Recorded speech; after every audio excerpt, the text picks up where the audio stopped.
Right now on Up with KREM, an Air Canada Express jet collided with a fire truck at New York's LaGuardia airport overnight. Ahead, the ripple effects for flyers nationwide. And it's a freezing start here to the morning, but in general, it'll be a mild start to the week. Changes arrive tomorrow. This year's basketball season has come to a close for our local teams. We are celebrating them this morning. And now that we're done with round 2 of March Madness, we have to get a check of all of our brackets. It's Monday, March 23rd. Up with KREM starts now. Hi. Hello. We're here. Good morning, guys. Welcome to Up with KREM. I'm Nicole Hernandez. And I'm Tim Pham. All right, let's get going with Jenny Power helping us prepare for our Monday. Jenny, happy Monday. Happy Monday, guys. You know, with all the sunshine that we saw over the weekend, you can't help but kind of be set into that nicer mood, even though it's early on a Monday. And this is a live look for you over Riverfront Park in downtown Spokane, where sunrise is set for 6:46 this morning, but our skies are already starting to lighten in the distance. It's going to be really beautiful, and as always, if you get cool pictures, send them our way. It is a very cold start, however, to the day today. We're at 31 degrees right now in Spokane, and sitting pretty similarly region-wide. 30 for Coeur d'Alene, 23 right now for Deer Park, 30 for Moses Lake, and 42 degrees currently south to Moscow. So bundle up if you're headed out soon. Even though our current satellite and radar, it is pretty calm and quiet. We are going to start off sunny, but gradually we do see some increasing clouds by this evening, and then changes arrive for us tomorrow. We're talking the return of some rain showers, mountain snow, breezy winds. The timing of that, though, coming up in just a few minutes. All right, let's get to this breaking news. Well, breaking overnight, New York's LaGuardia airport is on a ground stop right now. A jet collided with a fire truck on the runway overnight. Both of the plane's pilots died and dozens of passengers were hurt. CBS News' Bradley Blackburn has more from New York. Truck 1 and company crossing Florida Delta. Air traffic control recordings capture the moment an Air Canada Express jet and a Port Authority fire truck collided on a runway overnight at New York's LaGuardia airport. Stop, truck 1, stop, truck 1, stop. The Port Authority, which operates LaGuardia, says the crew in the fire truck was responding to a different incident when they drove onto the runway. Air traffic control had apparently cleared the truck to enter and then tried to change course. Sadly, the 2 pilots are confirmed deceased, and notifications are being made by Air Canada's care team at this time. This man, a Frontier passenger, saw the aftermath of the crash before his flight was grounded. We stopped, and then the pilot came on and said there's been an accident with an Air Canada. We got a really good view of the plane missing the whole front nose. Images show the mangled front of the plane lifted into the air, the tail on the tarmac. Air Canada Express Flight 8646, operated by Jazz Aviation, had just arrived from Montreal. According to the airline, the small regional jet had 72 passengers on board, along with 4 crew members. After the collision, the plane's passengers apparently exited via a staircase. LaGuardia Airport is closed this morning. The National Transportation Safety Board says it has launched an investigation. Bradley Blackburn, CBS News, New York. The Port Authority says that fire truck was responding to a report of foul odor on a United flight. Already this morning, hundreds of flights have been canceled, and we're expecting there to be more as the day goes on. This morning, we are more than 1 month in since the partial government shutdown began. Travelers and airport security workers are among those most affected, with long wait times and no pay. Now, the Trump administration is sending ICE agents to understaffed airports to help with screening. John Lawrence reports. I mean, we got here at 4 a.m. We have a flight at 7:30. Thought we'd be safe enough. Long lines at many airports nationwide, including JFK in New York, Louis Armstrong New Orleans International, and Orlando International in Florida. As an officer here, I apologize to every one of these people here because they should not be going through what they're going through. And Hartsfield-Jackson Atlanta International is living up to its title as the busiest airport in the world. This isn't even the security line. This is the line to get to the security line. So, might be here a while. Atlanta Mayor Andre Dickens confirmed ICE agents will be at the airport starting Monday. They'll be under the guidance of White House border czar Tom Homan. We're simply there to help TSA do their job in areas that don't need their specialized expertise, such as, screening through the X-ray machine. TSA workers haven't been getting paid because of the partial government shutdown, causing many to call in sick or quit, resulting in lines significantly longer than usual. I have an idea for Donald Trump. Instead of sending ICE agents to harass travelers at airports, why doesn't Trump get his act together and agree to pay the TSA workers and get the Senate Republicans to do so? I'm John Lawrence reporting. President Trump says he will not make a deal to reopen the government and fund the Department of Homeland Security unless Democrats back the Save America Act.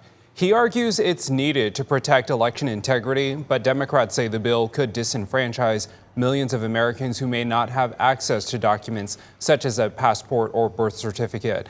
Democrats are holding up funding the department unless changes are made to how ICE agents conduct immigration enforcement operations. The war in Iran is still causing high gas prices. In Washington, the average price per gallon is now up to $5.27. That's almost $1 more than this exact time last month. Here in Spokane County, things are a little bit cheaper, but still expensive at $4.89. In Idaho, gas is an average of $4.11, and that's over $1 more than last month. Prices specifically in Kootenai County average $4.08. Jet fuel prices are also rising now. United Airlines says they will be cutting flights. United CEO says the affected flights will be the ones that are less popular, including midweek and overnight flights. Meanwhile, service to Tel Aviv and Dubai is also fully suspended. The carrier says they plan to restore the full schedule in the fall. For our local teams, this year's March Madness runs are unfortunately over. The Zags were the last of our teams in the tournament, and they lost against 11-seed Texas in the round of 32.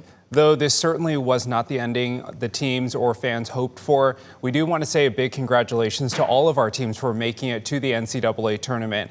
The Idaho Vandals men's team played in the Big Dance for the first time since 1990 after winning the Big Sky tournament. They finished their season 21-15. And it was a record year for the Vandal women. They won 29 games and had an 18-game win streak. This was the first time they've been in the tournament since 2016. They secured that spot by beating Montana State in the Big Sky tournament. The Gonzaga women made March Madness after missing the tournament last year. They finished their season with a 24-9 record. And of course, our Zags men. This is their 27th year in a row making it to March Madness. They had a huge year and finished the season 31-4. KREM 2's Brandon T. Jones and sports director Andrew Quinn have been covering Gonzaga's March Madness journey in Portland. And now that it's done, they're looking back at the trip and making their way back home.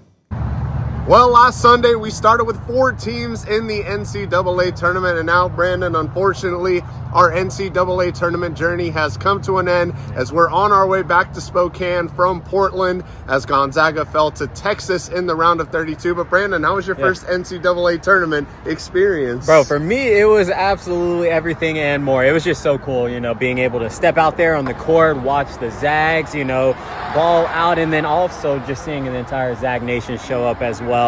And kind of make Portland a second home for them. So it was really cool. Unfortunately, we're, leaving not how we wanted to leave, but it was still a great time, and I had a blast, man. That's right. Yeah. Not heading to San Jose, but of course, there's still a lot to look forward to next season for this Gonzaga team. We hope to get Braden Huff back to full strength. They still will have Davis Fogel and Mario Saint-Superi, so big things on the horizon for Gonzaga. As always, they'll have to hit the transfer portal as they're losing several wings who, were in college for a long time. So we'll see how the Zags do in the transfer portal. But for now, the NCAA tournament for us is complete. We'll have to see how the brackets shake out and who wins it. But for now, that's all we got for you guys, and we'll see you back in Spokane soon. See you soon, Spokane.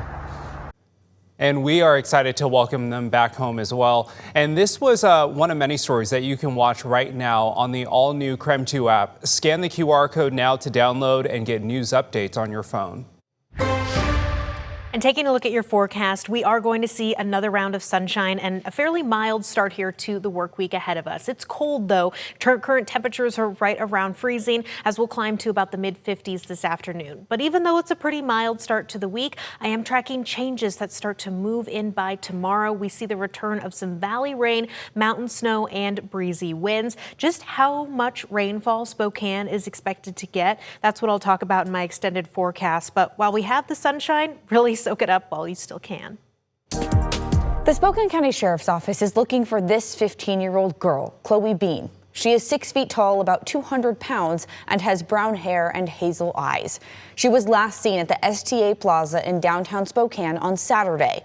Chloe's mom told police that she did not come home after visiting a friend. They think she is either in the Spokane area or possibly in Kootenai County. So if you have seen her or have any information, make sure to call KREM Check. It's National Puppy Day. So coming up after the break, Spokanimal is in studio with us. They're talking about finding your forever furry friend. And speaking of National Puppy Day, for your wake-up call, we want to see all of the lovely pictures of your puppies. Text us this morning to 509-448-2000 because we love seeing these ones. And of course, all dogs are still puppies. We do believe that here.